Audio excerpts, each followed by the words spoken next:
Hi students, hope you all are doing great. Welcome to the channel Learn Maths with Anu.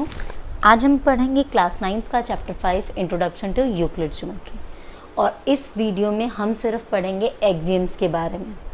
तो चलिए start करने से पहले axioms का मीनिंग जानते हैं। एक्सियम्स क्या होती हैं? देखिए, यूक्लिड्स ने कुछ प्रॉपर्टीज़ को एज्यूम किया था जिनको वो प्रूव नहीं कर पाया था। ठीक है, तो ये जो उसके एजम्पशंस थी वो क्या थे? ऑब्वियसली यूनिवर्सल ट्रुथ्स थे। ठीक है, तो उसने इनको दो पार्ट्स में डिवाइड कर लिया, एक पार्ट एक्सियम्स और दूसरा पार्ट पोस्टुलेट। तो देखिए, पोस्टुलेट क्या थे?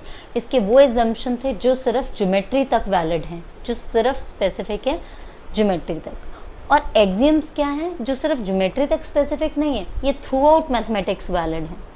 ठीक है, तो चलिए अब हम स्टार्ट करते हैं एक्सियम्स के बारे में स्टार्ट करते हैं। और आप ये सारे एक्सियम्स पढ़ने के बाद आप चेक करना कि क्या सिर्फ ये एक्सियम्स ज्योमेट्री तक स्पेसिफिक हैं या फिर थ्रू आउट मैथमेटिक्स हैं।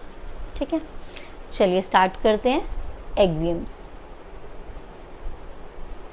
तो फर्स्ट एक्सियम क्या बोलती है? Things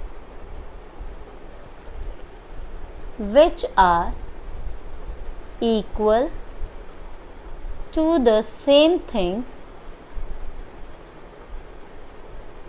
are equal to one another। क्या मतलब हुआ इसका? एग्जाम्पल के थ्रू जानते हैं। देखिए, अगर मैं बोलती हूँ कि एक लाइन है ए बी, वो बी सी के इक्वल है, और मैं बोलती हूँ बी सी है वो सी डी के इक्वल है। ठीक है, तो जब ए बी बी सी के इक्वल है और बी सी सी डी के इक्वल है, इसका मतलब ए बी और सी डी भी इक्वल हुए, क्योंकि ए बी की जितनी लेंथ है उतनी ही बी सी की लेंथ है, और बी सी की जितनी लेंथ है उतनी ही सी डी की लेंथ है। इसका मतलब ए बी और सी डी की भी तो लेंथ इक्वल हुई। तो इसका यही मतलब है थिंग्स, ये थिंग्स हैं ए बी और C D which are equal to the same thing के इक्वल है। ए बी बी सी के इक्वल है, सी डी बी सी के इक्वल है, are equal to one another. A B और सी डी आपस में क्या होंगे? इक्वल होंगे। क्लियर? एक और एग्जाम्पल ले लेते हैं। मान लो कि मैं बोलती हूँ हैप्पी का भाई हर्ष है, खुशी का भाई भी हर्ष है। इससे क्या प्रूव होता है? हैप्पी और खुशी क्या है? हैप्पी एंड खुशी भी रिलेटेड है, ये दोनों भी आपस में क्या है? सिबलिंग्स। ठीक है, क्लियर? चलिए, समझ में आ गया? Things which are equal to the same thing, अगर जो चीज़ें हैं वो किसी सेम चीज़ के, ये देखो ए बी और सी डी हैं, जैसे अगर ये किसी सेम चीज़ के इक्वल हैं, सेम चीज़ क्या है यहाँ पे? बी सी के इक्वल है, ए बी बी सी के इक्वल है, सी डी बी सी के इक्वल है, are equal to one another, वो दोनों भी आपस में क्या होंगे? इक्वल होंगी। Clear? This was the first axiom. Second है, if equals are added to equals, the wholes are equal। क्या मतलब हुआ इसका? if equals are added to equals, अगर कुछ equal है, फॉर एग्जाम्पल 5 kg वेट है, यहाँ पे भी 5 kg राइस है, यहाँ पर 5 kg वीट है तो 5 kg इक्वल है। अगर मैं इन इक्वल्स में इक्वल ऐड कर दूं, जैसे कि +2 kg और ऐड कर दूं दोनों जगह ही, तो क्या होगा? होल्स आर इक्वल, ये वेट मेरा क्या होगा? इक्वल होगा। समझ में आया? क्लियर? चलिए अब हम करते हैं थर्ड एक्सियम। चलिए करते हैं axiom third. If equals are subtracted from equals, the remainders are equal। क्या मतलब हुआ? अगर इक्वल सब्ट्रैक्ट कर दिया जाए इक्वल्स में से तो रिमाइंडर्स इक्वल होंगे। क्या मतलब हुआ इसका? वही एग्जाम्पल सेम कि मेरे पास 5 kg वीट है और 5 kg राइस है, दोनों इक्वल हैं। अगर मैं दोनों में से इक्वल सब्ट्रैक्ट कर दूं, मान लो 2 kg सब्ट्रैक्ट कर दिए, यहाँ से भी 2 kg, तो बचा कितना, ये जो रिमाइंडर्स हैं, जो बचा है, ये भी क्या होगा, इक्वल होगा।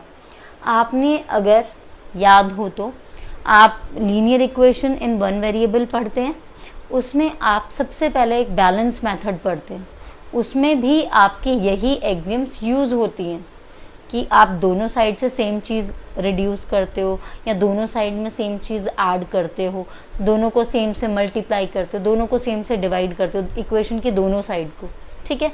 तो वो किस चीज़ पे, वो यूक्लिड्स के एक्सिम्स पे ही बेस्ड है। समझ आया? अब करते हैं हम फोर्थ एक्सियम क्या है, things which coincide with one another, things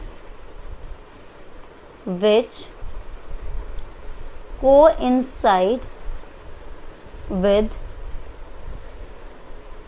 one another are equal to one another। Simple सी चीज़ है, बहुत ध्यान से सुनेंगे, थोड़ा सा कंफ्यूजिंग लग सकता है ये आपको। कोइंसाइड का मतलब क्या होता है, जैसे आपने लाइंस के बारे में पढ़े होंगे, कोइंसिडेंट लाइंस, मतलब एक लाइन के ऊपर दूसरी लाइन आना, ठीक है। या फिर आपने पढ़ा होगा, जैसे आपने ये चीज़ जो मेन ये कोइंसिडेंट वर्ड है या कोइंसाइड वर्ड है, ये आपने पढ़ा होगा कॉन्ग्रुएंसी में। कॉन्ग्रुएंसी में अगर एक ट्राइंगल है, वो दूसरा ट्राइंगल को कोइंसाइड कर लेता है, मतलब पूरा का पूरा वो कम्प्लीटली एक ट्राइंगल है और एक और ट्राइंगल है। अगर इसको इस पे कोइंसाइड करने पे नीचे वाला कम्प्लीटली हाइड हो जाता है, नीचे वाले का कुछ नहीं दिखाई देता, इसका मतलब क्या है, दोनों ट्राइंगल्स बिल्कुल सेम हैं, ठीक है, दोनों ट्राइंगल्स कॉन्ग्रुएंट है, दोनों की शेप, साइज, सब कुछ इक्वल है। इसी तरीके से आपने लाइंस के केस में पढ़ा था कि दो लाइंस है, एक लाइन है, कैसे पता चलेगी दोनों लाइंस कॉन्ग्रुएंट है, अगर उस लाइन को दूसरी लाइन पे प्लेस कर दिया जाए, कोइंसाइड कर दिया जाए और नीचे वाली लाइन छुप जाए कम्प्लीटली, तो हम क्या कहेंगे कि ये क्या है, इक्वल हैं एक दूसरे के। समझ में आया? Things which coincide with one another are equal to one another, वो चीज़ें जो एक दूसरे को कोइंसाइड कर लेती हैं, तो इसका मतलब क्या होंगे, वो दोनों चीज़ें आपस में क्या है, इक्वल हैं। क्लियर? चलिए करते हैं fifth. The whole is greater than the part। ये तो सबको पता है, होल हमेशा पार्ट से बड़ा होगा। एक आपके पास पूरा पिज्जा है, ठीक है, और एक पिज्जा का एक पार्ट है, एक स्लाइस है सिर्फ, या दो स्लाइस है, क्या होगा, ऑब्वियसली कौन सा बड़ा होगा, होल बड़ा होगा, क्योंकि पिज्जा बड़े वाला मतलब पूरा है, यहाँ पे पिज्जा, यहाँ पर पार्ट्स मिल रहे हैं, तो obviously whole is greater than the part. Clear? Euclid का सिक्स्थ एक्सियम क्या है, things which are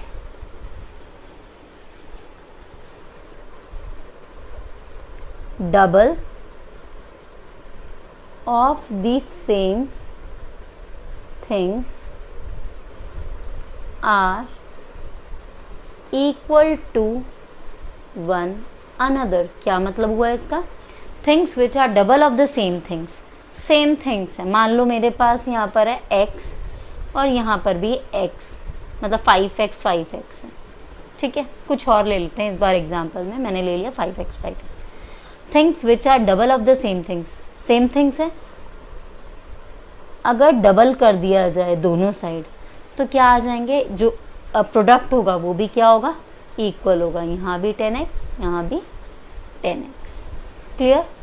things which are double of the same things are equal to one another. एक और एग्जांपल ले लेते हैं, मान लो 5 kg मेरे पास यहाँ पर वेट है और 5 kg यहाँ पर है, अगर मैं 2 टाइम्स वेट दोनों में ऐड कर दूँ, दोनों साइड इक्वल ऐड वेट हो जाएगा, 10 kg 10 kg। Clear? Last axiom है seventh, things which are halves of the same things are equal to one another. क्या मतलब हुआ इसका? देखो ये सब आपने पढ़ रखे हैं, ये सब के बारे में आपको पता है, बस आपको ये नहीं पता था ये सब एक्सियम्स या ये सब पोस्टुलेट ये किसने दिए हैं। ठीक है, पढ़ा आपने सबने, लीनियर इक्वेशंस में आपने सबको यूज़ कर रखा है। Things which are halves of the same things are balance method में are equal to one another. मान लो यहाँ पर 5 kg है, यहाँ पर भी 5 kg है, दोनों इक्वल हैं। अगर मैं हाफ कर दूँ दोनों साइड तो इनका हाफ्स भी इक्वल होगा। यहाँ पे भी 2.5 kg आ जाएगा और यहाँ पर भी 2.5 kg। अब ये चीज़ें आप मुझे बताओ, क्या ये चीज़ों का प्रूफ हो सकता था? नहीं, एग्जाम्पल के थ्रू हम समझ सकते हैं। इसीलिए ये यूनिवर्सल ट्रुथ्स हैं, इनको प्रूव नहीं किया जा सकता। ठीक है, इसलिए इनको एक्सियम्स बोलते हैं और ये थ्रू आउट मैथमेटिक्स रेलेवेंट है। आप कहीं भी देखोगे, आप अभी मैंने ये आपको एग्जाम्पल दिया, ठीक है, आप चाहे इनको ज्योमेट्री में देखो, चाहे आप थ्रू अलजेब्रा में कहीं भी देखो, मैथ्स में, थ्रू आउट मैथमेटिक्स आप कहीं भी देखोगे, ये सब आपको वैलिड मिलेंगे। क्लियर?